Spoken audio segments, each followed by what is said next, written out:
Hello everyone! Isa itong vlog na sobrang saya kong gawin at sobrang excited akong ipakita sa inyo. Ang pagbabalik namin sa bansang Korea. Last November, hindi masyadong naging maganda ang naging experience namin dito. Siguro dahil sa nag-expect kami na magiging madali ang lahat katulad sa Japan. Pero syempre, hindi pwedeng hindi talaga namin makita ang ganda ng bansang ito.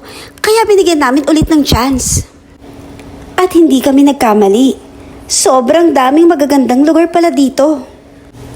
Para sa mga katulad naming mahilig mag-DIY, siguraduhin nyo na may app kayo na Neighbor, Uber at Papago dahil malaking tulong talaga ito sa inyo dito. Noong unang pagpunta namin dito sa bansang Korea, nagtry talaga kami magtanong sa mga local dito pero nahirapan talaga kami. Ang iba, napalayo pa kami. Sa unang araw ng pagdating namin dito sa bansang Korea, ang unang nasa bucket list namin ay ang Enseol Tower. Napakaswerte namin kasi 15 minutes walk lang siya from our Airbnb at mararating mo na ang starting point. Sa mga hindi pa nakakarating sa Korea, ihanda nyo na ang mga sarili dahil sa matinding akyatan ang gagawin nyo sa Korea. Kumbaga, may halong hirap at saya talaga pero mas mangingibabaw ang excitement at saya. Para sa mga mahihilig mag-picture at gusto nyong makakuha ng shot na malaki drama, puntahan nyo ang lugar na ito at tiyak na matutuwa din kayo. 다시 널 사랑할 때 실망은 칼처럼 내 맘 찔러. Dito mo rin makikita ang Enseol Tower Cable Car. Dahil sa madami kaming kasamang bata at siguradong mahihirapan sila sa pag-akyat, ay tinry na rin namin ito. Sobrang ganda talaga ng experience na ito. Even it's only a short ride up to Namsan Seoul Tower. 다시 널 사랑할 때 실망은 칼처럼 내 맘 찔러. 약속 위에 밤낮. Matagal naman itong maglala sa amin dahil sa sobrang amazing ang makikita mo sa paligid ng Seoul. Nagustuhan niyo ba ang pagsakay natin sa Enseol Tower Cable Car?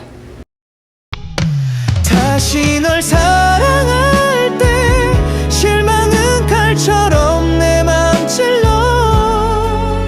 약속 위에 밤낮으로 달려도 네 상처 몰랐어. 미안해 일부러 외면한 건 아냐. 다시 돌아올 수 없나. 함께한 이 길 잘못을 바로잡지 못할까.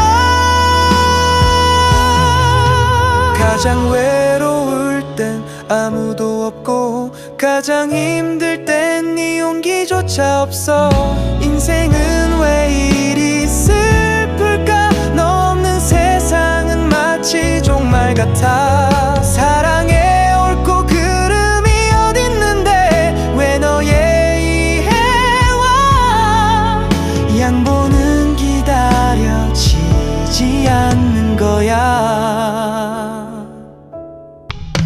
다시 널 사랑할 때 실망은 칼처럼 내 맘 찔러. 약속 위에 밤낮으로 달려도 네 상처 몰랐어. 미안해 일부러 외면한 건 아냐. 다시 돌아올 수 없나. 함께한 이 길 잘못을 바로잡지 못할까. Sa susunod kong vlog ay isasama ko pa rin kayo sa pag-ikot natin dito sa Seoul, Korea. Enjoy!